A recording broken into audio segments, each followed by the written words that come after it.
Hello guys, जय हिंद और वंदे मातरम। देखो गाइस, ऑलरेडी मैंने आपको एडजेक्ट की क्लास कराई ही दी है। इस क्लास में जो हम डिस्कस करेंगे वो होगा हमारा एडवर्ब। कि एडवर्ब क्या होता है, what is an adverb, adverb से रिलेटेड किस प्रकार के क्वेश्चन एग्जाम्स के अंदर पूछे जाते हैं और इसकी डेफिनेशन क्या होती है, इसकी ट्रिक क्या होती है, आज हम इस वीडियो में डिस्कस करेंगे ओनली अबाउट एडवर्ब। देखो गाइस, एडवर्ब हम किसे कहते हैं। देखो, एडवर्ब वो होता है जो नाउन और प्रोनाउन को छोड़कर बाकी सबकी विशेषता बताता है। देखिए, हम एडवर्ब उसे कहते हैं जो नाउन और प्रोनाउन को छोड़कर बाकी सबकी विशेषता बताता है, वो हमारा एडवर्ब कहलाता है। हिंदी में हमारी सिंपल डेफिनेशन यही है कि जो नाउन और प्रोनाउन को छोड़कर बाकी सबकी विशेषता बताए वो हमारा एडवर्ब होता है। आप डेफिनेशन को हिंदी में यहां पर देख सकते हो कि हिंदी में हमारी एक्चुअली डेफिनेशन है क्या। नेक्स्ट आता है कि जो इंग्लिश मीडियम के बच्चे होते हैं वो कहते हैं सर जी हमें इंग्लिश में प्रॉब्लम होती है, इसलिए इंग्लिश में भी डेफिनेशन बता दीजिए आप। तो मैं इंग्लिश में आपको डेफिनेशन बताता हूं कि what is an adverb. Adverb is that word which used to qualify all the parts of speech, all the parts of speech except noun or pronoun is known as an adverb। इसका मतलब भी यही हुआ कि adverb वो शब्द होता है जो नाउन और प्रोनाउन को छोड़कर बाकी सबकी विशेषता बताए, बल्कि एडवर्ब खुद अपने आप की भी विशेषता बताता है।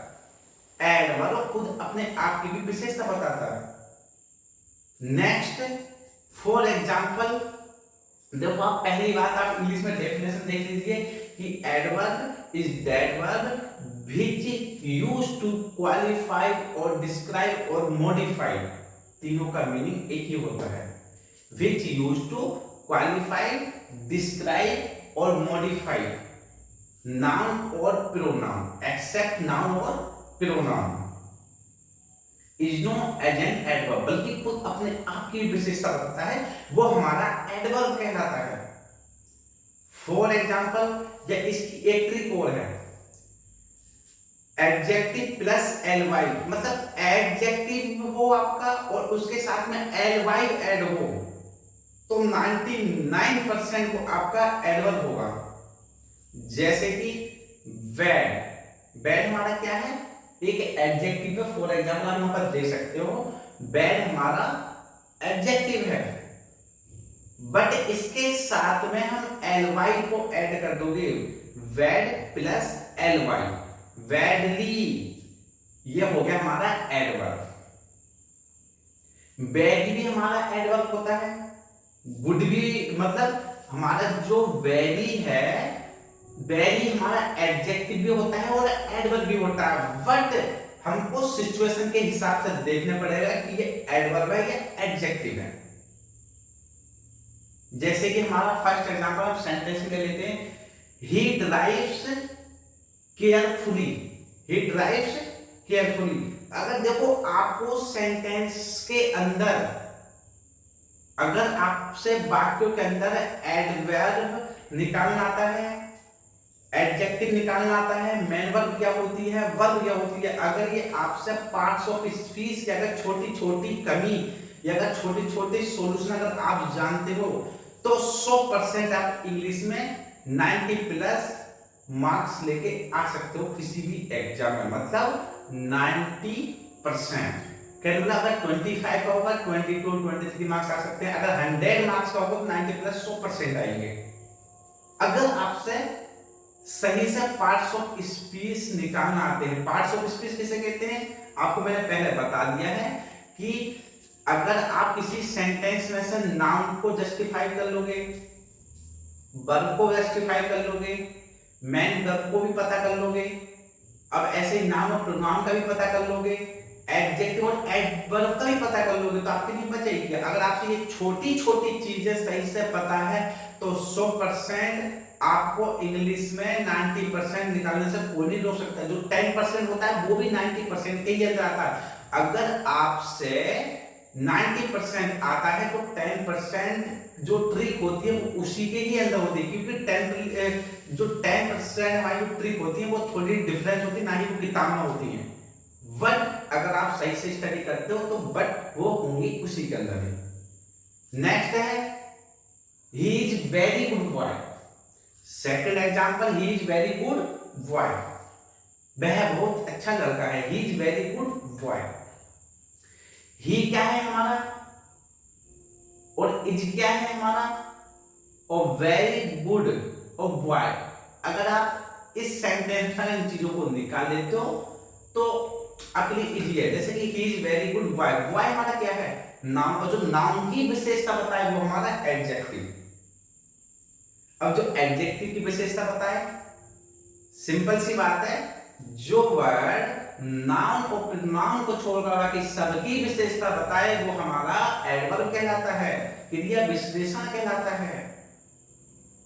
जैसे कि ही is very good boy, boy हमारा नाउन हो गया, ही इज वेरी गुड, गुड हमारा एडजेक्टिव हो गया, और वेरी हमारा एडवर्ब हो गया, क्योंकि वेरी गुड की विशेषता बता रहा है, गुड मतलब एडजेक्टिव के अबाउट बता रहा है, that's why this is an adverb. Next example हो गया, देखो कितना सिंपल है। नेक्स्ट देखिए, नेक्स्ट है हमारा Shiva open the door very carefully. Shiva open the door very carefully. Carefully क्या है आपका, you know this very well. Shiva open the door very carefully, you can justify this, okay. क्योंकि यहां पर केयरफुली क्या है हमारा एडवर्ब और वेरी भी एडवर्ब है। मैंने आपको पहले ही बताया था, जो चीज खुद अपने आप की विशेषता बताए, नाउन और प्रोनाउन को छोड़कर बाकी सबकी विशेषता बताए, बल्कि खुद अपने आप की विशेषता बताए, वो हमारा एडवर्ब होता है। बताया था, आई टोल्ड यू। नेक्स्ट है हमारा, आप इसको जस्टिफाई कर सकते हो क्योंकि शिव ओपन ये मेन वर्ब होती है। अब आप इसको निकाल सकते हो कि एक्चुअली होता क्या है। मैंने आपको पहले ही बताया था, अगर आपसे सेंटेंस के अंदर नाउन जस्टिफाई, नाउन को फाइंड करना आता है, वर्ब को, मेन वर्ब को, प्रोनाउन को, एडवर्ब, एडजेक्टिव को, तो 100% and you can solve all English type question, मतलब आप इंग्लिश में एवरी टाइप क्वेश्चन सॉल्व कर सकते हो। अब जो हमारा नेक्स्ट आता है, she is doing work very badly. She is doing work very badly, badly BAD plus LY, badly, this is an adverb. मतलब ये क्या है, एडवर्ब है। क्यों है, क्योंकि बैड हमारा एडजेक्टिव होता है, प्लस LY अगर साथ में जोड़ हो जाए तो हमारे लिए क्या होगा, एडवर्ब होगा, ओके। नेक्स्ट वीडियो जो हमारी आएगी वो ओनली क्वेश्चन के ऊपर आएगी कि हमें क्वेश्चन के अंदर हमको जस्टिफाई या हमको फाइंड, मतलब हमको नाउन की पहचान कैसे करें, प्रोनाउन की पहचान कैसे करें, एडवर्ब कौन सा है, एडजेक्टिव कौन सा है, ये चीज हम आपको लॉन्ग वीडियो में बताएंगे। आज जो हमारा हुआ एडवर्ब भी फिनिश हो गया, नाउन भी हो गया, प्रोनाउन भी, वर्ब, एडवर्ब, एडजेक्टिव, ये हमारी क्लासें ऑलरेडी कंप्लीट हो चुकी हैं। जो नेक्स्ट क्लास होगी उसके अंदर यही मैं आपको बताऊंगा कि क्वेश्चन के अंदर एडवर्ब क्या होता है, एडजेक्टिव क्या होता है।